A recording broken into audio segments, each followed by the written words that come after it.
Brent Kerehona, and this is... Yes, so that's tell my... me how to pronounce that. Okay, that's my biological last name, surname. Right. So that's Pukepuke Ahitapu. Okay. And it translates to Hills of Sacred Fire. Yeah. Okay. Well, Brent is a researcher, author, and filmmaker.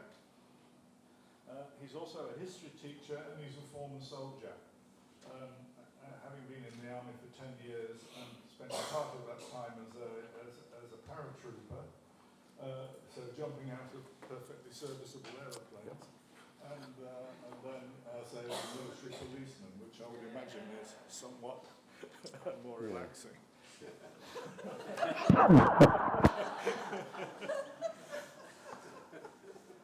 And Brent is going to give us a talk about one of his relatives, Hongi Hika, who was a Maori warrior, diplomat, agricultural pioneer, and artist. So we've been looking forward to this for several weeks now. Brent, the stage is yours. Thank you very much for coming. Ka tangi te ti, ka tangi te ka, ka tangi hoki ko au. Ti he Maori ora. Whakataka te hau ki te uru, whakataka te hau ki te tonga. Kia mā kina ki uta, kia mā taratara ki tai. E hi aki ana te ata kura, he tio, he huka, he hauhu, haumi e, hui e, tai ki e. Kei te wehi ki te atua, me whakakororia tonu ingoa i ngā wā katoa. Tēnā koutou i o tātou tini mate. Ngā mate kua iki ā ki te pō. Haere, haere, haere. Tēnā koutou, tēnā koutou, tēnā koutou katoa. Welcome to you all. What I'll do is I'll just give you an explanation of what I've said. So when I came in and I began, I gave a tau parapara, which is an opening to a whai kōrero or a formal speech. And I referred to two different types of birds, the titi, which is a suri shearwater, and a kaka, which is a parrot, and the calls that they make. And it was me telling you that I'm about to present. I'm about to call as well.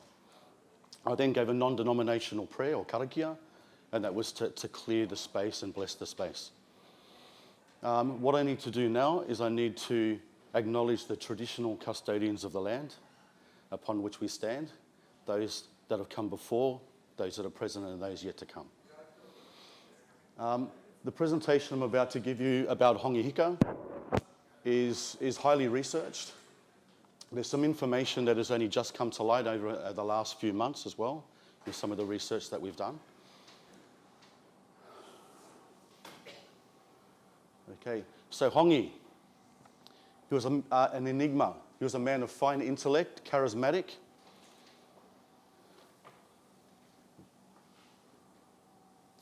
He was a decisive but yet sometimes brutal leader, but yet to his family and his friends, he was a loving and compassionate husband and father.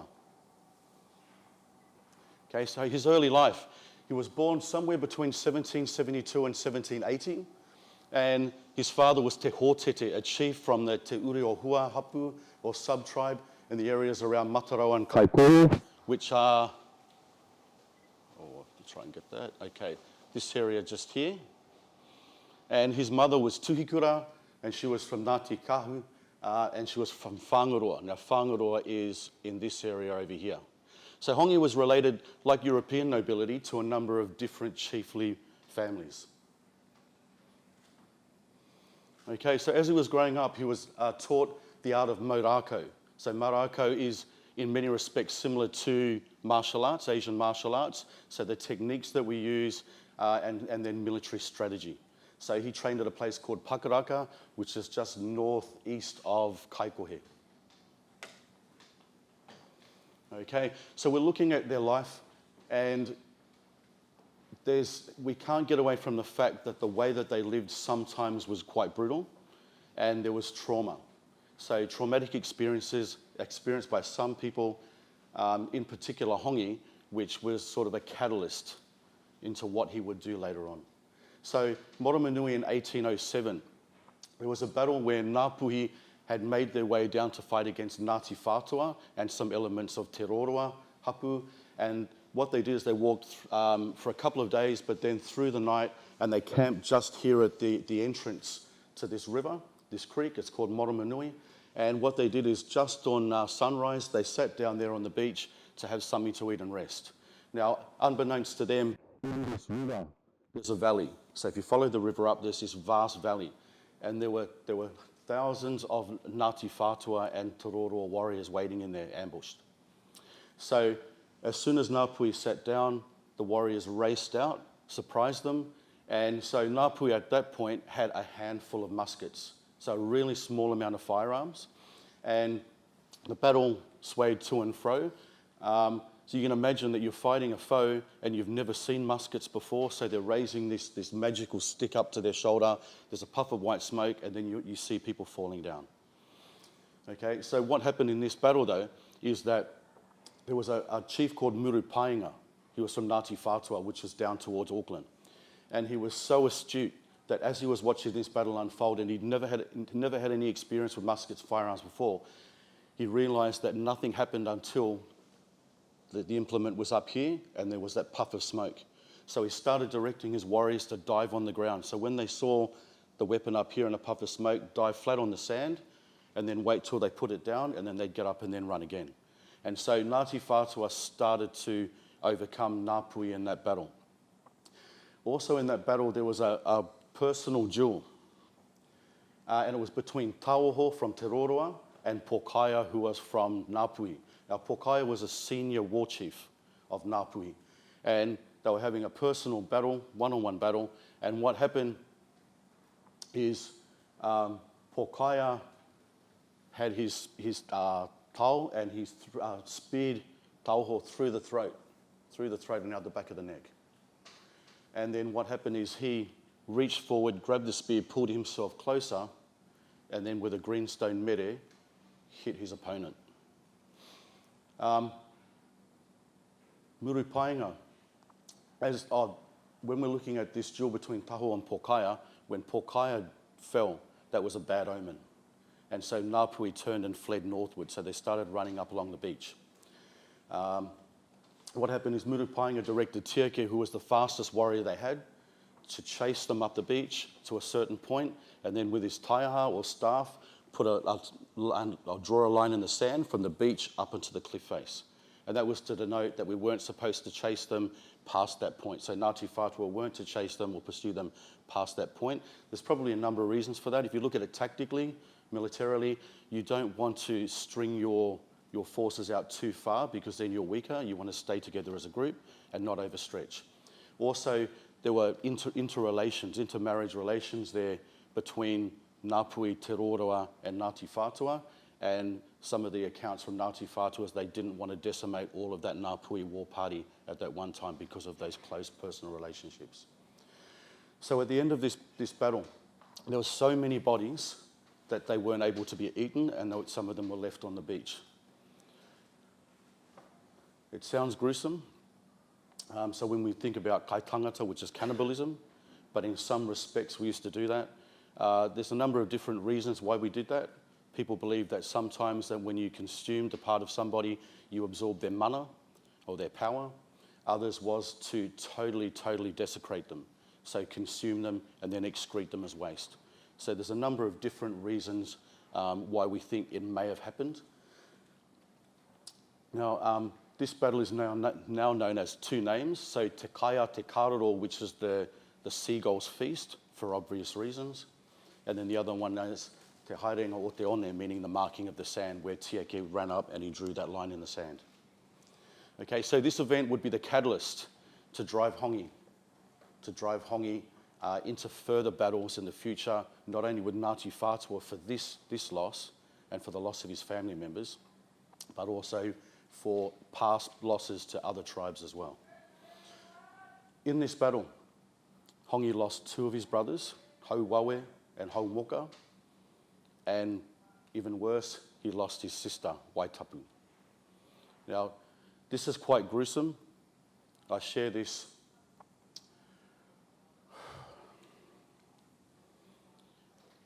everything that we do, there's a certain symbolism that comes with an act. We don't do anything for no reason. And what happened with Ahitapu is she actually sacrificed her life so that Hongi could get away. So she intervened and she got in the way and she was captured. And what happened symbolically is they held her down and then they cut her from down here all the way up into the stomach. And then they took a handful of sand and they poured it into her womb. And that was symbolic of that family's lineage ceasing there on the battlefield. So it affected Hongi greatly. You can imagine that the trauma that came with that. Okay, so there was a very strong female influence in Hongi's life. So the loss of his sister Ahitapu, she sacrificed herself. So she actually called out that she would become the whāriki or the mat for her family. So she would lay down her life and sacrifice herself so that Hongi could escape and the family lineage could continue. So what he did later, when he got his muskets, he named one of his muskets Teke Tanumia in remembrance of that act carried out on his sister. So his mother Tuhikura reinforced his responsibility of seeking utu or revenge, not only for that loss, but for past losses as well. And there was an incident concerning his grandfather, Mahia, and she was quite vehement that he was to seek revenge for those events. So Hongi also married 2 sisters. He had at least 5 wives, as we know. So at least 5 wives. But 2 of them were sisters, Turikatuku and Tangifare, and they were related to Tuhikura. So they were her nieces. And they were versed in military knowledge. So their brother, Ururoa, was actually one of Hongi's right-hand men during the Musket Wars. His principal wife, Turikatuku, acting as a tōhunga or matakite or seer, so she was a prophet and she could foresee things. She actually used to give Hongi advice and military strategy on how to win battles. And she would watch and then tell him, give him some advice on how to counter. But she actually lost her sight from 1816 from an eye inflammation. And then what happened is she was still able to give him advice during battle. So she'd listen to information she was told and then formulate strategies to help him. One in particular was a battle in 1825 to Ikaranganui down near Kaiwaka. Okay, so Hongi the Traveller. So in 1814, he travelled to Sydney with a number of other chiefs. So he came with Te Nana, he brought his son, Riparo. He came with Korokoro, Tuai, and Ruatara. And what they did is they spent a few months in Sydney and Parramatta, ostensibly under the patronage of Samuel Marsden, Reverend Samuel Marsden. And they observed agricultural methods, infrastructure, legal system. Now, prior to his departure from Sydney, he was appointed magistrate by the New South Wales governor. Now, he didn't need that at all because he was a rangatira, he was an ariki, and so that title really didn't apply in New Zealand because he had overarching authority and power. So I think it was just a positive event, a positive way of saying, look, we value you and we have some sort of relationship. This picture here is from the early 1800s, and you can actually see in the bottom corner, right corner, there's 3 Maori there. They're wearing a korowai as I am. They're not Aboriginals. In this painting here, there's actually a few Aboriginals down in the back in the left, and you can see them wearing nothing but loincloths, and they're darker with curly hair.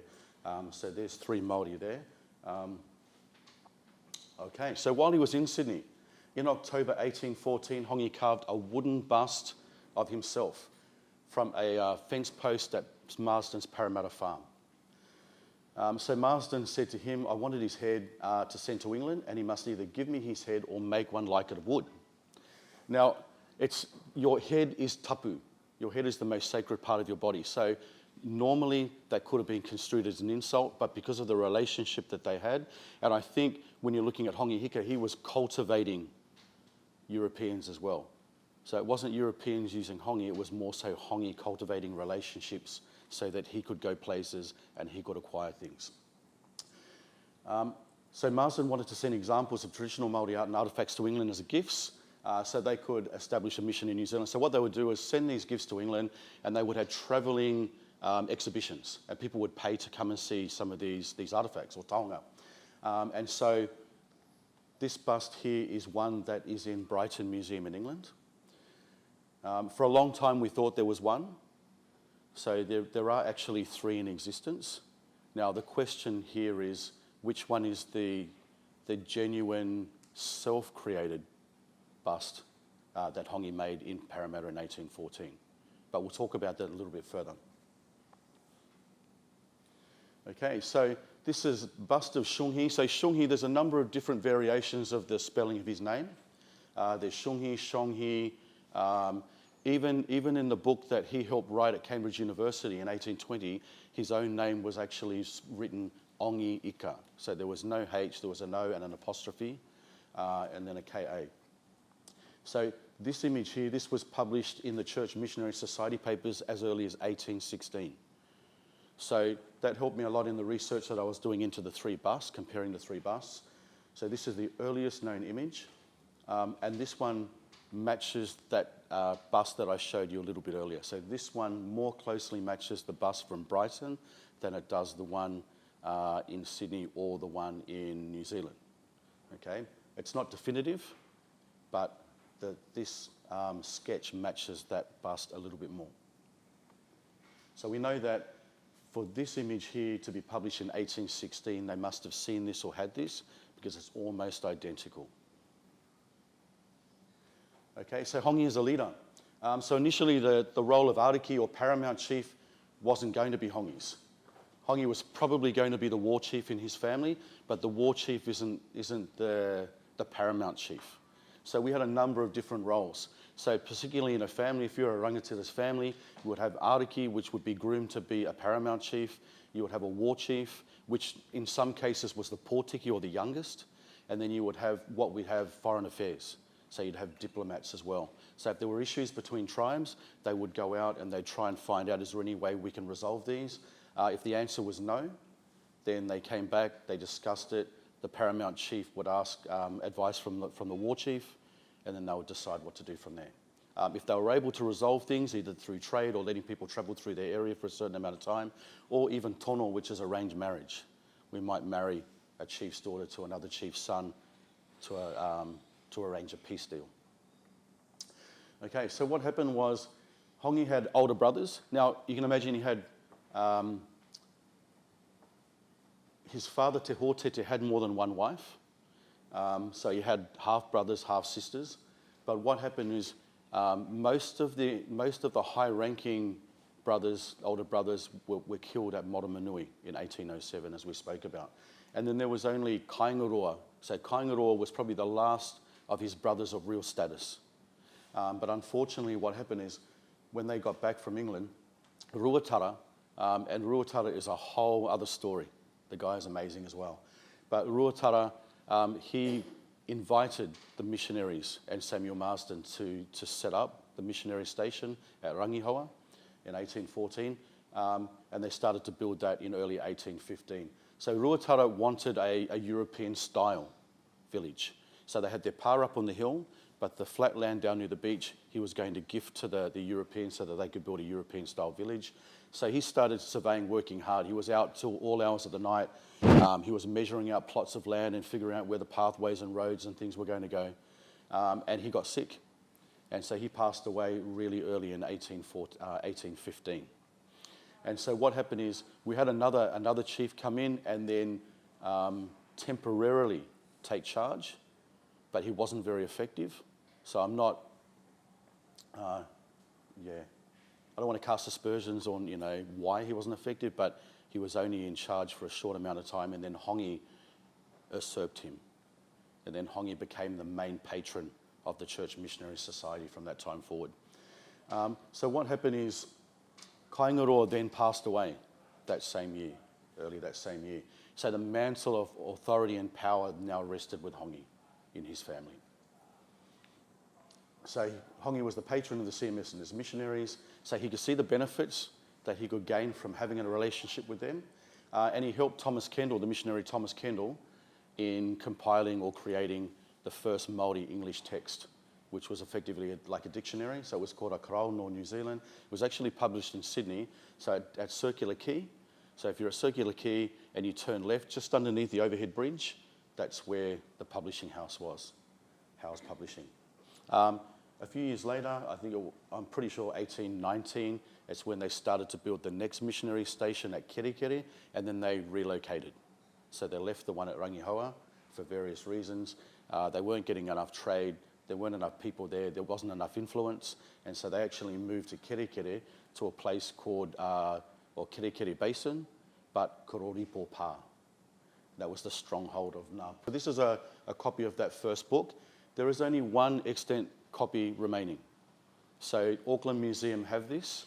It was actually added to the World Heritage Register because of its value and it's so rare. I believe it was 200 copies printed at the time in 1815, and the last remaining copy is held at Auckland Museum. Okay, so Hongi's Hikoi a rangatira in Ranana. Now, rangatira in Ranana simply means, Hongi's Hikoi means Hongi's journey or Hongi's trip, and rangatira in Ranana means a chief in London, Ranana being London. So in early August 1820, Hongi Waikato, who was his nephew, and to some respects an aide-de-camp, and the missionary Thomas Kendall arrived in London to a lukewarm reception. So it had taken 6 months to get there. And what had happened was the three men had different agendas for going. So Thomas Kendall was a lay missionary, and he had always wanted to become ordained as a priest. It was highly unlikely for a number of reasons. There were a number of rules. You had to know 2 ancient languages, Latin and Greek, and there were a number of other factors. Also, Samuel Marsden disliked him intensely. So there was hardly any chance of him ever being ordained as a priest. And in some respects, he didn't get on well with other people. So what happens, they had a lukewarm reception when they got to London, and the only reason they were accepted was because the Church Missionary Society and High Society wanted to forge a relationship between Britain and New Zealand and the Maori. And so because Hongi came, they were fettered. So what happened is they went straight to Cambridge University. So Thomas Kendall, he found out that Professor Samuel Lee, who was a linguist, he was actually writing a Maori English dictionary or text. And you can imagine him, it's an ownership of that topic and that work. It's like, I wrote the first book, that's my work. And he knew that Professor Lee was using, the skeleton of his work, the basis of his work. So he wanted to go over there, he wanted to contribute, because he thought, if I don't contribute to this book, my work may be relegated to obscurity. Okay? So he wanted to go over there for that, and he wanted to make sure, he thought, if I can go over there and work on this book and get some kudos from that, if I can take Hongi and model him as the King of New Zealand to high society, then I may be able to influence enough people so that I'm able to be ordained. Okay, so this is a painting which was produced while they were in England. So you can see that Hongi in the middle is wearing a kākahu or a korowai. So there's a discussion at the moment between some tohunga raranga, which are master weavers, on exactly what to call it.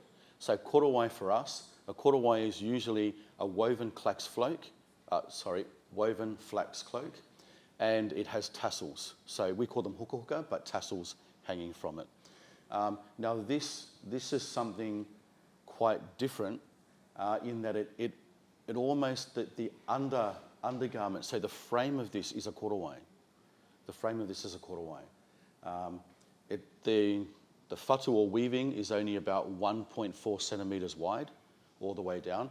It has 5 to 6 whenu, which are the vertical strands of flax per centimetre. So it really is quite a luxurious and well-made piece of clothing. But it has thousands and thousands of hukuka attached to it. It's also stained with a certain pigment, so we call it kokowai. So kokowai is a red ochre, but then it's mixed with shark liver oil. And so this is not usual. So for a cloak to be stained with that, both inside and out, is unusual. Red for us, we sometimes look at that as being affiliated or linked to rangatira or chieftainess. Okay, so during their time there, they worked with Professor Samuel Lee, and they created, it was published in November the grammar and vocabulary of the language of New Zealand. So we just went through, so Kendall, having produced an earlier version, thought that he'd be relegated to obscurity and made sure that he had some sort of a role in contributing towards this book here. Okay, so this is a copy of the book there. This one's actually hand-signed by Professor Lee and Thomas Kendall. I'm just off the top of my head, I've viewed this one in the State Library, New South Wales State Library, but also in the Australian National Library. And I think this is the one from the Australian National Library, the signed copy. Yeah, down in the bottom, we've got an actor over here. Thank you very much.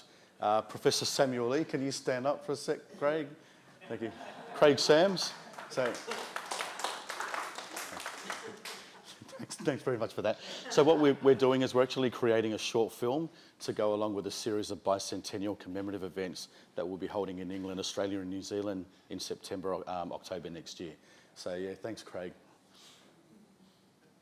Okay, so on Saturday the 21st of October, 1820, Hongi Hika and Waikato were introduced to the peerage in the House of Lords. Now, they were dressed in black court clothing, just as you can see here. So these are some of the reports from that encounter. So their faces were much disfigured by tattooing, and in consequence of the scars having been rubbed with some vegetable acid, there was a polished green jade upon the natural ground of the skin, which had a most novel and extraordinary appearance. And the Lord Chancellor had great difficulty in getting their lordships back to their seats. Now, you can imagine, so we know what Parliament's like, but we also try and picture the Lords as being quite cultured in their behaviour. But you can imagine them crowding around. It was something totally different. They'd never seen it before. And then trying to have the Chancellor, create order and then ask people to return to their seats. And so I'm not sure exactly how long that would have taken.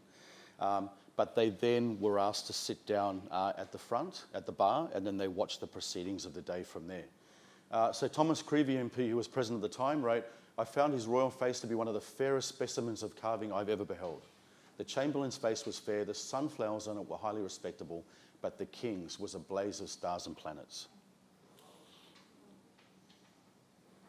Okay, so this is another painting that was created in England in that time. They think this was in October 1820.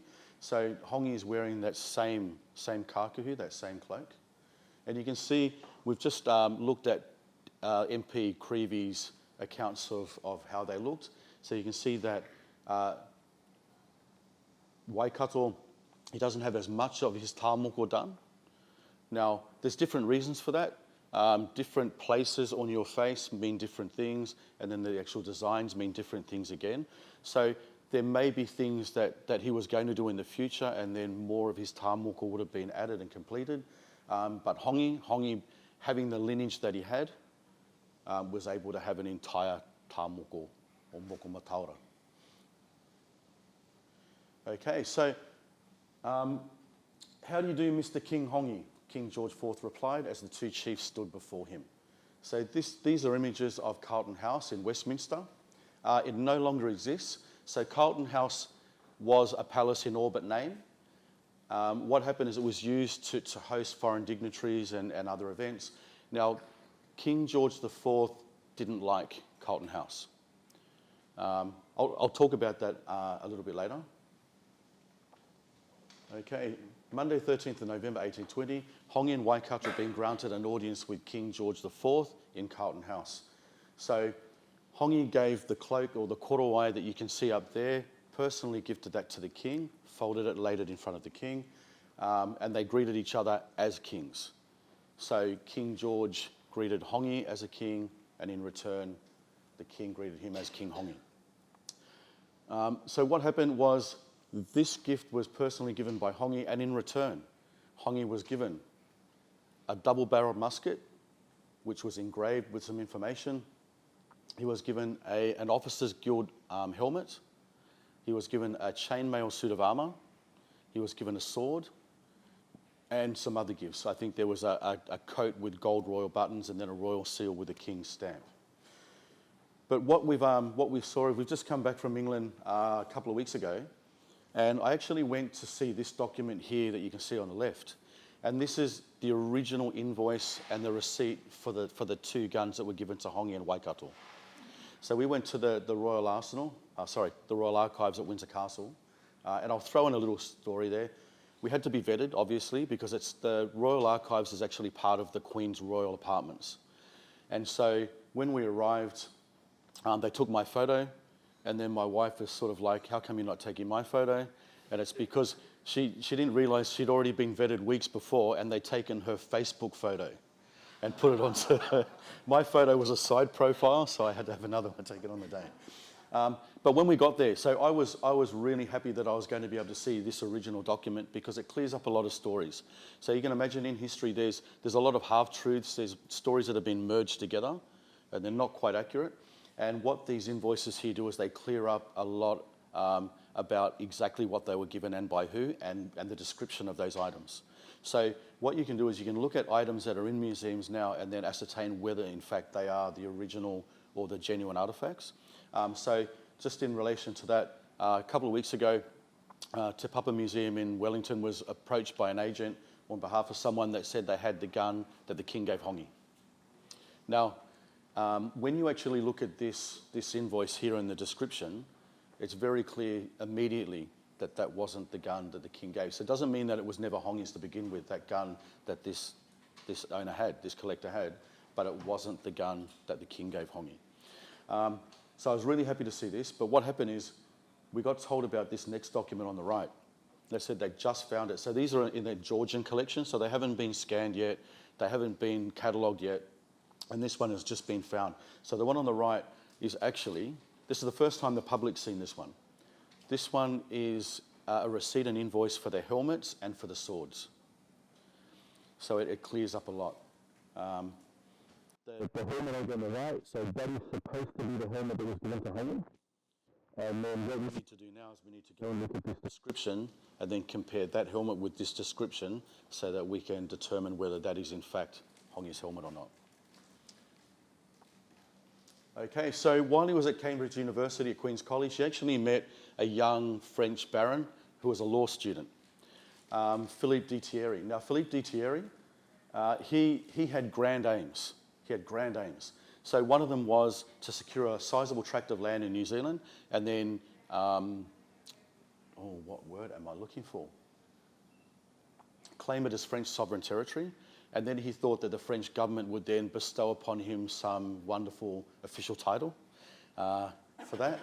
Now, what happened is Hongi wanted to get a hold of a large cache of firearms. And so what he did, they came to an agreement, a transaction which would be approximately 40,000 acres of land for somewhere between 400 and 500 muskets, powder and shot. And that agreement was made between those two in Cambridge before they left. Now what happened is a markedly different result. So Hongi left England on the way back to Sydney. He uplifted the muskets which were in Sydney and then took them back to New Zealand and then amplified the musket wars. So Hongi got exactly what he wanted out of this deal.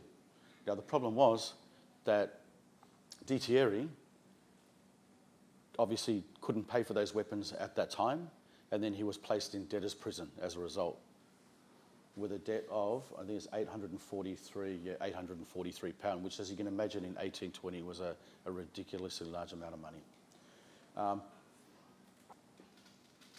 Now, the story of Baron Charles Philippe de Thierry is his family had sent him to England, and he was a young law student at Queen's College. He then went to Oxford later on, but while he was there, he made this transaction with Hongi. And you can imagine a guy who, he's got fantastic aims, grandiose aims of becoming someone really important. And when you look at it, he ended up a poor music teacher. So that movie, The Piano, some of that reflects de Thierry's life. So from someone who wanted to be, the ruler and official of a French territory with all the honours bestowed, he ended up being nothing more than a poor music student in Auckland. So this here down the bottom is his crest. This is his own personal crest that he was going to be using in New Zealand for his territory, his empire, but he also sent a letter back to France telling France that he had become made the king of Tahiti, or Tahiti. Now, I don't know, France didn't take that seriously, and as I said, Hongi went back to New Zealand with everything that he wanted. D. Thierry ended up dying as a poor music student. A little bit further to that, when he turned up to New Zealand eventually in the 1830s, he found out that Hongi Hika had died. So the person with whom he'd made that arrangement had passed away. But interestingly enough, the land that he was promised in that transaction didn't actually belong to Hongi. It belonged to two other chiefs, Patuone and Wakanene, Tamati Wakanene. So the only thing I can deduce from that is that there was a rivalry between their fathers in the past. So Tapua was Wakanene and Patuane's father, Te Hōtete was Hongi's father, and there was a rivalry between East and Central Ngāpuhi. And I think the idea was to take this cache of weapons and then at some point in time secure that land over there near Hokianga. But the way that we work is that over the next sort of 5 to 6 years, they all work together to fight other iwi, other tribes around New Zealand, and it never came to fruition. So whether he changed his mind or, we'll never know. Whilst in Parramatta, Australia in mid-1821, so Hongi crossed paths with two chiefs from other tribes, Te Hinaki from Auckland and Te Horeta from Thames.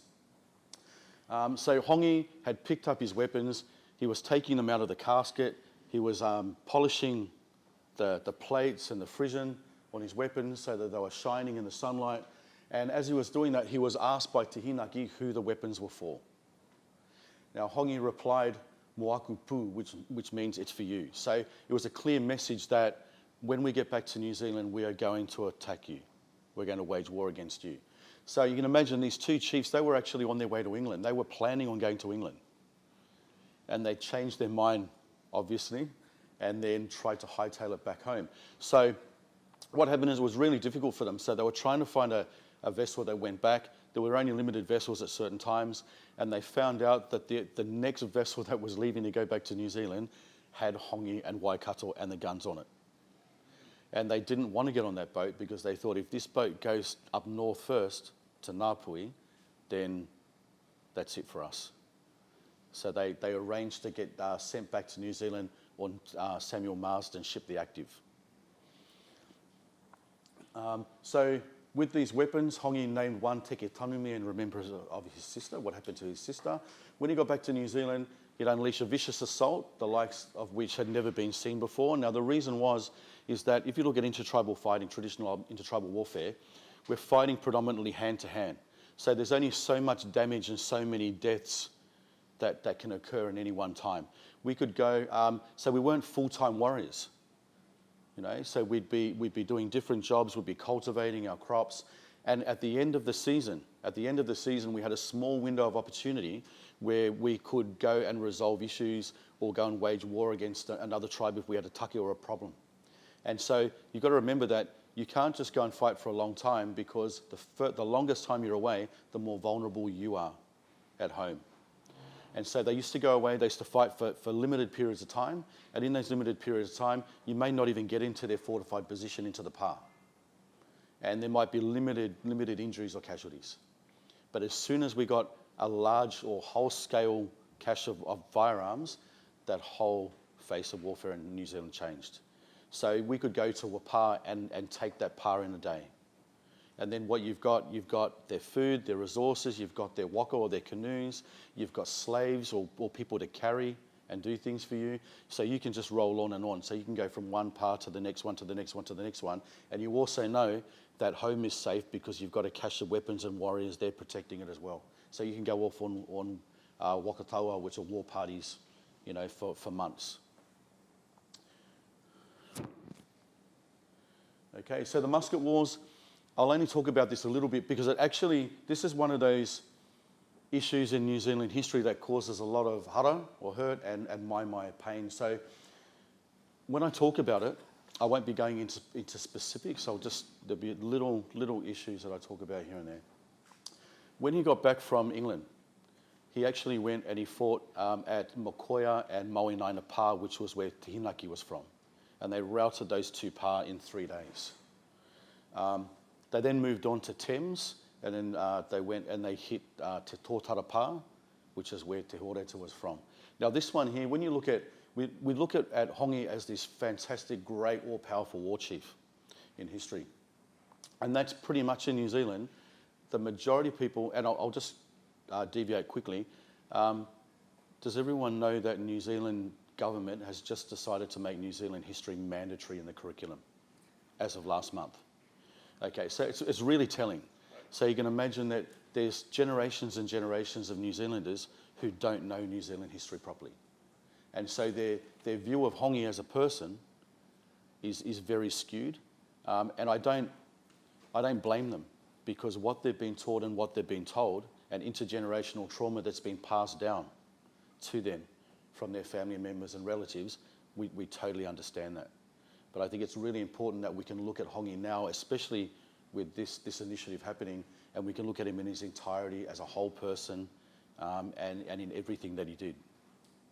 So in the wars, what happens, he came back, and for about 4 or 5 years, he was waging war every couple of months against different tribes for different things. Now, we weren't like some others, so Ngāpuhi never went and took people's land. So if we went and fought, there was a take or a reason. And it may have been an insult, it may have been someone in our family were killed. So we'd go and we'd wage war, and then we'd return home and we wouldn't take the land. 1825 is an important one. So in 1825, Hongi decided to go back and seek revenge against Ngāti Whātua for what had happened to his sister and his brothers. And so what happens, we made our way down, Ngāpuhi made our way down, and we came up against Murupainga again, and what happened was we routed them on that occasion. So Ngāti Whātua find it very difficult to talk about that. On some occasions, I've tried to approach them to ask, can we do some interviewing so that we can use it for our documentary, so we can get a balanced view and let them tell their story. And even when that's your intentions, it's still a very delicate situation and sensitive, and they still aren't willing to come and talk about that. In that battle, my ancestor, Moka Takainga Mata, he was a war chief, he was actually shot. So fortunately, he survived.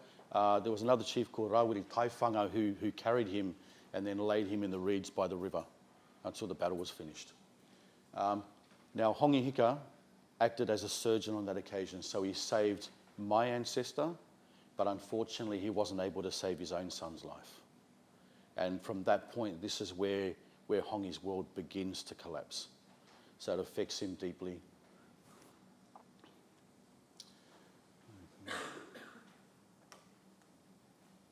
Okay, so we've looked at Hongi leading some of the battles successfully, and then we've got the battle of at Kaiwaka, so Te Ika Ranganui, and that was the revenge for the loss of his sister and his 2 brothers. Now, although we were successful, Hongi's son Hare died. The pounamu tiki that I wear here, this is actually named Hare Hongi, so in honour of Hare.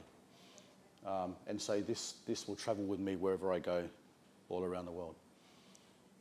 It's said that one of his wives then had an affair with a son-in-law, and he lost a measure of mana, so a measure of respect and leadership power. Okay, so he then decided to relocate from Kerehona to Whangaroa, which was his mother's lands. But there were a group of people there that he quarrelled with, he had an argument with, and so he chased them out, and he chased them as far west as Hokianga Harbour. And they had a battle over there, and Hongi was actually shot through the chest, right through the chest and out the back. Now, I can't even fathom how, but he lived for just over a year. So with a musket wound right through his chest. And this painting here is from Augustus Earl, and so Hongi is the one that's sitting just here, and he's already been shot at that point. And what they wrote was that he used to, when he had visitors, he found it funny, he used to breathe in a certain way so that it made a whistling sound through his chest, and he found that amusing. So Yeah, so when he got back, though, when he got back from that battle from being injured, he found out that Turi Kātiku, his principal wife, had passed away. Oh, cool. Thank you. And then Hongi, after a year of being injured, passed away on the 6th of March, 1828 at Whangaroa. Okay, so what I'm going to do at this point, I'm just going to sing a Waiata Mō Tea, which is in honour of Hongi. And the lyrics here, the wording here, actually it relates me and everyone in the room that may be of Ngāpuhi back to Rahiri. So Rahiri is our eponymous ancestor. So we say that anyone that descends from Rahiri is Ngāpuhi. And this is actually saying, if anyone asks the question, you know, who am I am a descendant of Rahiri and those that come before him. Wea te patahi me ko wai rahau e he uri no rahiri taura moko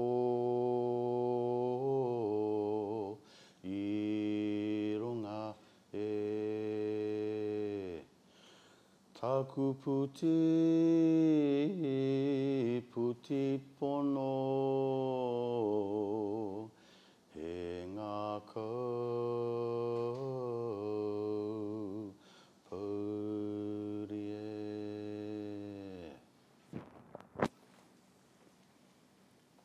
Okay, so I'm just going to talk about past research at this point in time. So as I mentioned earlier, there are 3 carved wooden busts which are purportedly to be of Hongi Hika. So I wrote an article. I was fortunate to be able to hold and examine all 3 of these busts. And when we talk about that, we don't talk about them as being artifacts. We don't talk about them as being items.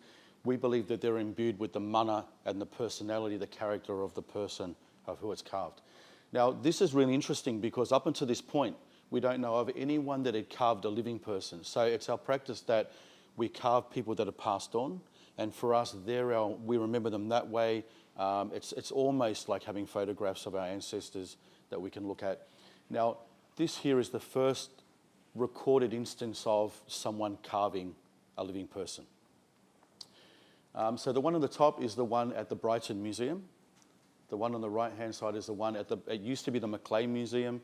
It's Nicholson at the moment, but then as most of you know, the Chalchuck Wing Museum is being built, and then that will then go into that next year. And the one on the bottom left is the one in Auckland Museum. So we know that one of them was carved. One of these was carved in Parramatta in 1814, October 1814. It's really interesting to try and find out which one it is, but I have an internal struggle with that as well. Do I actually really want to know which one of these is the one he carved? Because I like the idea, I really like the idea of each of the 3 countries that he's been to and from having one bust of him and having that connection and maintaining that connection of his journey.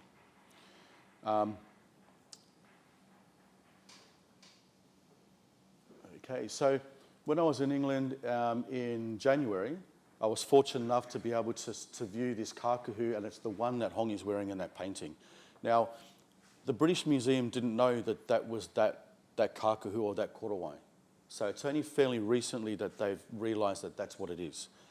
So it was on exhibition a couple of years ago. It just said that it was a korowai.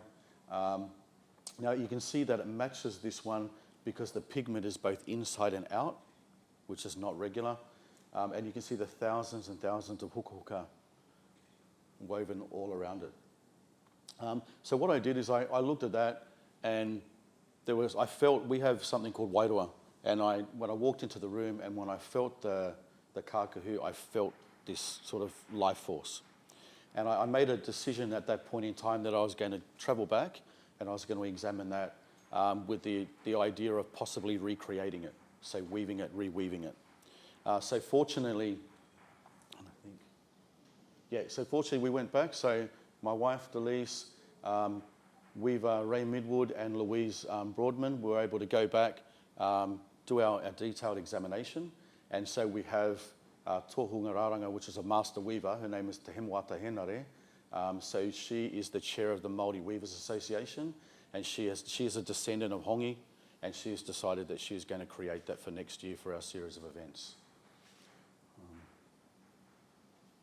Okay, so acknowledgements I must make. Crispin Howarth, who is sitting at the back there, thank you very much for your support. And my brother, Dr. Jude Philp and Rebecca Conway from the now Chalchuck Wing Museum, Sydney Uni.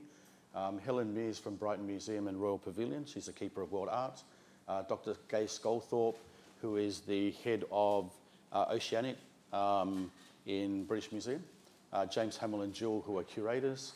Reverend Dr. Jonathan Holmes, who is the keeper of the records at Cambridge University. Chanel Clark, who is the Maori curator at Auckland. Dr. Narino Ellis and Dr. Deirdre Brown. Deirdre Brown was in the media today, I read.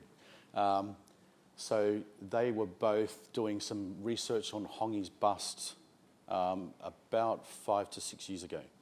And so I give them a lot of respect for the base work that they've done that's enabled me to do what I've done so far. And then obviously my wife. You can imagine anyone who researches and travels and writes and they never go to bed and they're always away and your house is a mess. Your kitchen table's got 100 books on it everywhere. You know exactly where every one of them is. It looks like a mess to your family. But thank you so much for that, for supporting me in my journey.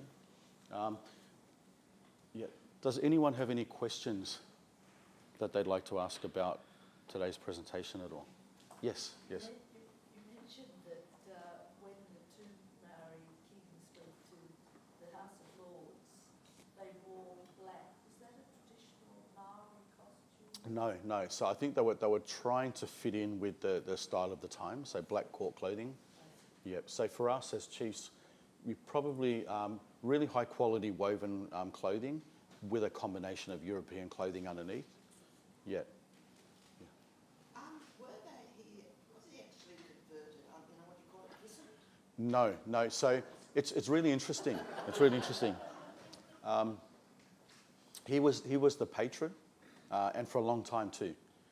But I think his support only extended as far as cultivating a relationship so that he could gain the benefits from that.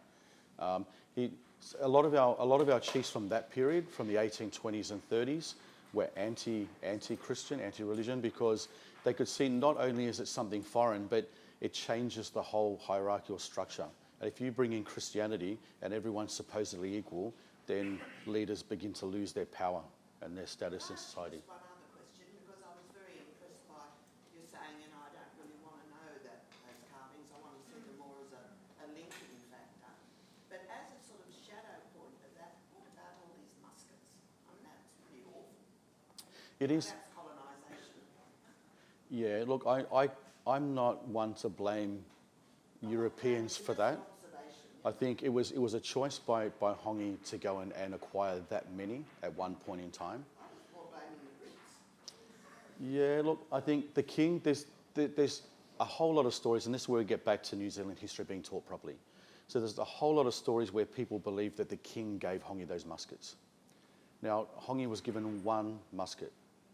Now, you'd expect that it was operational, but it was actually a ceremonial gift. So it had a silver thumb guard put in. It had an engraved, brass plaque and things like that. So, I mean, the king, the British family, British royal family have tried to distance themselves, and the crown has distanced themselves from giving weapons to Hongi.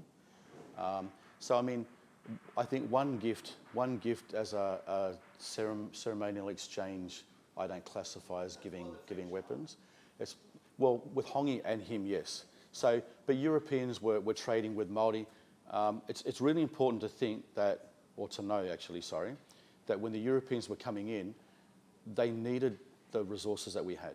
So they needed the food, they needed the sweet potato, the European potato, the pork, and other resources, say flax and timber. And we decided that we weren't going to sell it to them if we didn't get guns. So Thomas Kendall wrote back to the Church Missionary Society going, what am I supposed to do? They won't trade. We're starving. You know, the reason I trade guns to the Maori is because there is no other form of currency. They will only take the weapons. So, you know, businessmen are businessmen. So you can think about traders coming in and then trading their weapons for resources. You know, people who are forced into trading weapons because Maori won't accept anything else. So it's not all one way. It's not all negative. And when I look at Hongi, it's a really interesting topic. It hurts a lot for a lot of people, but it's really interesting in that we look at him, a lot of New Zealanders look at him and detest him and are really resentful of what he did. Now, in my mind, and it's not to disregard what they say, in my mind, he was the first person to come up with the idea of acquiring a large number and being able to use them. And then over the next 10 to 15 years, all of the tribes in New Zealand then had muskets and were fighting against each other, different tribes around themselves for other things that had happened in the past as well. So when you put it in that perspective, Hongi was really an entrepreneur. You know, he knew what he wanted. He went out and made things happen. He was proactive. And he was the first to come back with a large cache of weapons and be able to have the firepower that he did. Yes? Just curious, what was the British military doing during the Musket Wars? Oh, nothing. So Britain wasn't in New Zealand at the time. So when we look at New Zealand history, we've got, and I'll do this really quickly. So we've got Hongi going to England in 1820, and that's the start of the relationship between the British Crown and Maori. And when you say that, it really is only the start of a relationship between Ngāpuhi and the Crown. But that's how we view it. That's the beginning of the relationship between the British and because people from all around the world were coming to New Zealand and trading. So England didn't have dibs on anything. England didn't have a place or any official role in New Zealand. And then what happened is in 1831 we had a ship, the Sir George Murray, and that was seized in Sydney. And so all of the goods on it were taken, the boat was seized, and it was auctioned off. I think Thomas Raine co-owned that, and it was auctioned off, and Colonel Thomas McDonnell bought the vessel. Now what happened is, Rewa, who's a member of my family, so he's the brother to my 3 times great-grandfather, he actually came to Sydney in September 1831 looking for trade opportunities. And he heard that the French were in town, and he heard that the French wanted to come to New Zealand and seize some land. And so he went home and he convened a meeting at Kerehona of chiefs. And then they actually drafted a letter to King William IV. And that was written by Yeats, drafted by Yeats, and that was sent to England. So as a result of that, the Crown sent out James Busby to be the New Zealand resident. Now, as you can imagine, he came out, he had no soldiers and he had no police, so he really had no authority. And Māori started calling him like a man of war with no guns. So, you know, you don't have any authority to do anything, to act on anything. And the problem too is that the majority of the boats coming in weren't British, they were French and American and things like that. So he didn't really have any authority or power, you know, to make sure that things were okay in the area. From there, we had our first flag, so 20th of March 1834, we selected a flag. So there were 3 designs to choose from, and the one that was successful had a majority of 12. From then, we had something called He Wakaputanga, which is the Declaration of Independence of New Zealand. And that was signed initially on the 28th of October 1835. This is where it gets really interesting. So with your question, sir, Britain really didn't have any hold or any formal authority in New Zealand until 1840 when the Te Tiriti o Waitangi, or the Treaty of Waitangi, was signed. And that's very controversial. There's a Maori version that was actually signed on the day, and then there's an English version, and then there's other copies that were sent around New Zealand to gain signatures as well. It's really interesting, the document, because my research has led me to say that it wasn't positive for Māori, so that the Tiriti o Waitangi was nothing more than a legal instrument used to revoke He Wakaputanga. So The Declaration of Independence was actually ratified in the House of Commons in 1836. So it was formally acknowledged, so Māori owned and ran their own lands. And then somewhere in discussions in Parliament between 1836 and halfway through 1839, they'd made the decision, oh look, we want to go and take sovereignty of New Zealand, so we'll send out Captain Hobson to have them sign another agreement.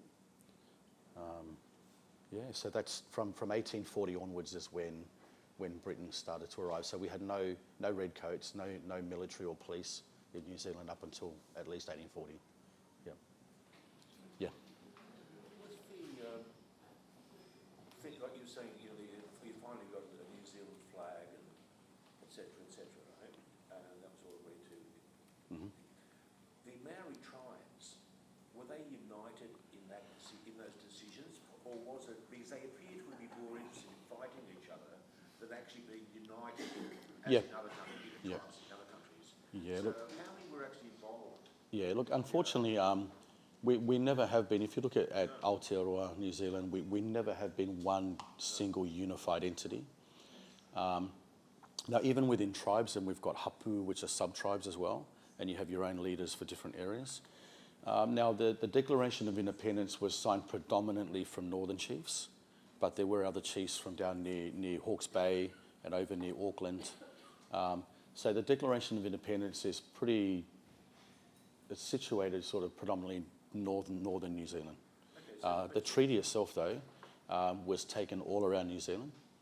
And so the problem with that is that we don't know how much of the treaty they understood, and we don't know how did they understand what the consequences or ramifications were going to be. And would that involve the South Island as well? It did, but the South Island's interesting. There's research to suggest that they tried to take the South Island initially as terra nullius, as they did with Australia, but they ended up buying it from a tribe. Now, I don't know how you can buy the entire South Island from one tribe that lives somewhere, but that's the account there. At one stage, Yeah. So what I'll do, I'll just talk about the treaty really briefly. So my 3 times great grandfather, Moka Takainga Matau, actually refused to sign. And it's really interesting though, because what had happened was he and his brothers had been part and parcel to all of the events that had happened, and they were actually the chiefs of Russell or Kororareka, which was the capital at the time. So what had happened was, the brothers had signed the 1831 letter to the king, they'd voted on the flag, they were all signatories to He Wakaputanga, the declaration. Now, when Hobson got to New Zealand, he got there on the 29th of January, so about a week before the treaty, and the next day, on the 30th of January, read out 3 public proclamations. And those, included in those was his appointment as Lieutenant Governor. Now, it's kind of controversial because you can't become a Lieutenant Governor of a land that you don't have sovereignty over yet, that you don't rule. And there was an argument between him and Captain Nias about that, because Captain Nias was a stickler for things being done properly, but at the same time, he knew that he loses power. So Captain Nias, being the captain of the ship, is superior, but as soon as Hobson takes that appointment, then he's relegated to be subservient to him. Now, what he said was, any land bought and sold prior to today's date will be investigated, and if it's found to be inequitable, then you'll either receive greater payment or some of your land back, and then any land bought from this date forward won't be held to be lawful unless it's through the Crown. So the Crown tried to implement the issue of preemption, which is the right of first purchase. So what that means is, if Māori want to sell the land, they have to offer it to us first before anybody else. Now, obviously, that creates a monopoly. And then if we have to offer it to the Europeans first, to the Crown, and then they can offer us a smidgen for the land and then make a profit on it. So, and it's indisputable. So in Normanby's brief that he gives to Hobson, it says, I expect that you pay the native chiefs an exceedingly small amount for their lands, which upon you will resell to the settlers at a much greater value, nor is there really any injustice in this. So, right from the very start, you can see the intentions of that. So there was a document, at the end of that meeting, there was a document signed by 41 people, and Moka is the sole Māori signatory to that document. So he had an understanding of the terms and conditions I was talking about, and so a week later at the hui, the meeting for Waitangi, for the treaty, he actually challenged Hobson personally. Baker's got my land, investigate, let's work this out. So you talk the talk, now we want to see you do that.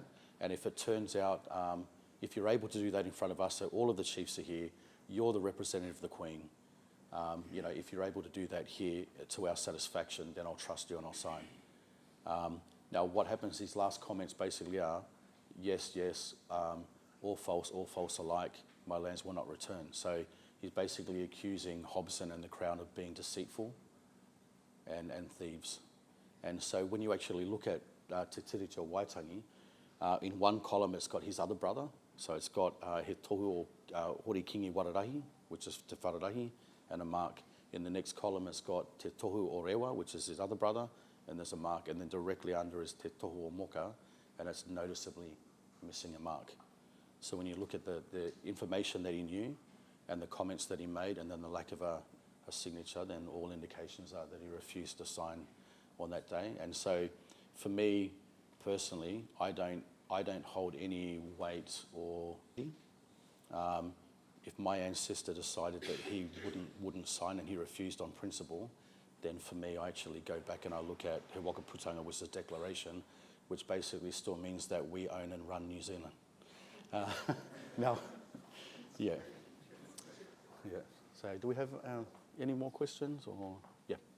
When you saw the three busts and you held them, Yeah. Did you feel a difference between them? You talked about a feeling that you got from the code. Yes. And you Yes. felt an emanation.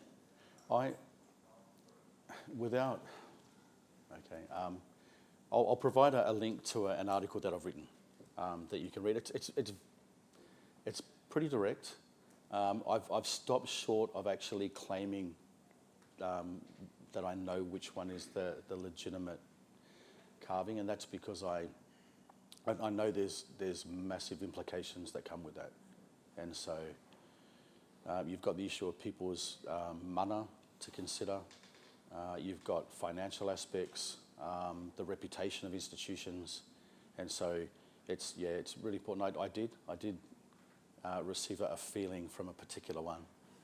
Yeah. Is it thought that they were all carved by the same carver, the same No. So they're all of him, so they're supposed to be of Hongi Hika. So each of the three are supposed to be Hongi because the tāmoka design is so similar that all three are of him, representative of him. He carved one of them.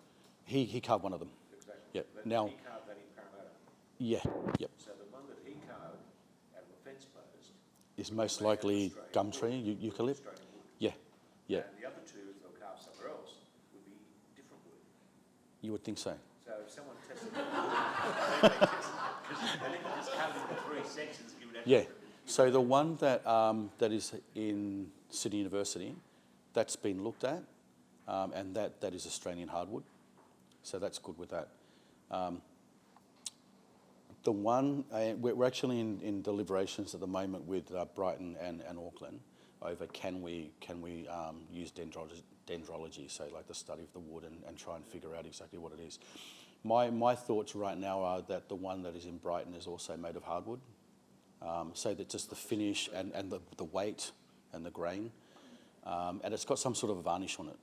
So it would have been so much easier to ascertain what it was if it wasn't covered in varnish. But the one in New Zealand, and I say this with all due respect, the one in New Zealand, I look at the wood and the wood doesn't look like Australian hardwood. It looks like either, I think it's an English type of wood. So the grain's different, it's a lighter type of wood, there's little bore holes and things in it. I really don't think that's Australian hardwood. And then there's little differences between each. And as I said, we saw that sketch from 1816, and that's of great help because we know that if that sketch was there, then one of those busts, was in existence in 1816. If you look at the provenance, so it was carved here in 1814. He would have had it for a while. It takes 6 months to get to England on a ship. So like the provenance, the time matches. It turns up in England in 1816. That's about right. So for me, that was sort of an indicator that led me, yeah. Maybe we should know. Yeah. Brent, I want to thank you very much. That's been a wonderful presentation. No, not a problem. Putting the whole thing into the context context of my understanding of Maori art. It's absolutely wonderful. Thank you Okay. very much. No problem. Thanks.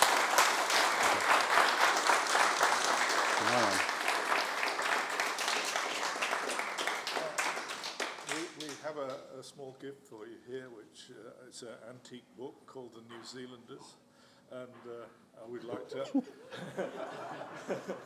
we'd like to offer this to you in appreciation for what you've done for us today. A superb presentation and superb. So Okay. thank you very much, Brent. Thank you so much. Thanks.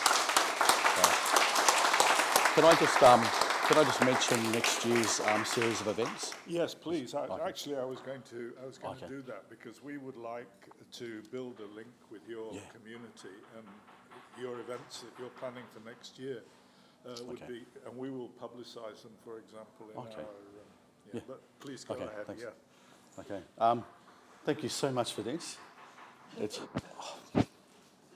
I love things like this. Yeah. Yeah. Thank you so much. Thank you for your time. I value it greatly.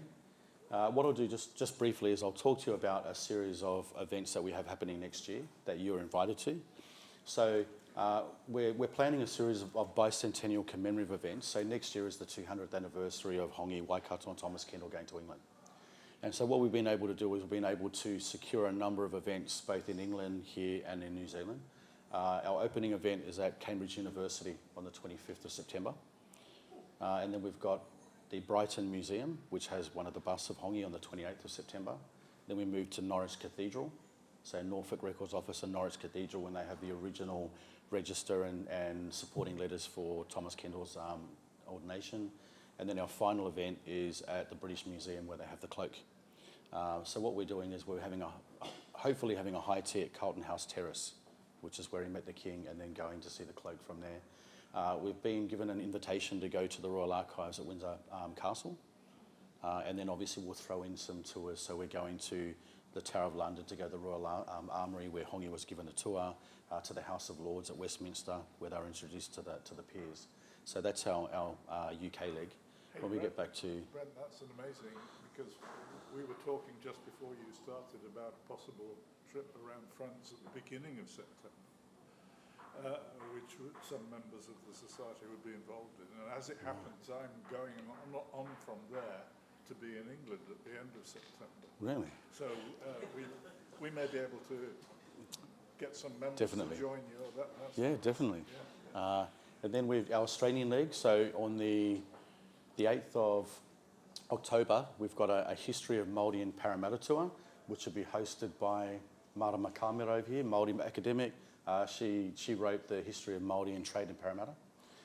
And then we've got a cross-cultural exchange program with the local Aboriginal people at Miramar Healing Centre and Sydney Olympic Park that night. The next day we're going down to the south coast to Thomas Kendall's homestead. It's actually on sale at the moment. I saw it in the media. Anyone got a lazy $4.9 million, you can have his property, his homestead. So we're taking everyone down there so that they can have a look at the homestead. And then for some of you who may know, he was actually, when he bought that after he'd moved from New Zealand, the homestead, he was growing cedar trees and making cheese and other things. And he was actually shipping some of that up, and there was a storm and the boat capsized at the mouth of Shoalhaven River, and he drowned there. So we're having a memorial service that day, on 9th of October. And then on the 10th of October, we've got our major event for Sydney, and that's at the Chalchuck Wing Museum. And then followed that afternoon by History of Māori in Sydney tour. We then travelled to New Zealand, and we've arranged for events at Auckland Museum, Kiwi North Museum in Whangarei, Te Kongahu Museum at Waitangi Treaty Grounds, and then our last event closing it all up will be at Kurori Ball Reserve, which is where the mission station in Kerehona was. So if anyone's interested, we can give you the web address, you can have a look at that. There's a number of other projects too, so we're writing a children's book, we're publishing a catalogue to go with the program. I'm writing another journal article about the kakuhu or the cloak to go along with the one that I've written about the busts. Oh, what else? We're making a short film at the moment. So yeah, they're all the projects that we're working on. Yeah, trying to find some time to sleep here and there. But Yeah, but you'd be quite welcome to join us in any of those events, whether they're overseas or here. Yeah, thanks very much. Thank you.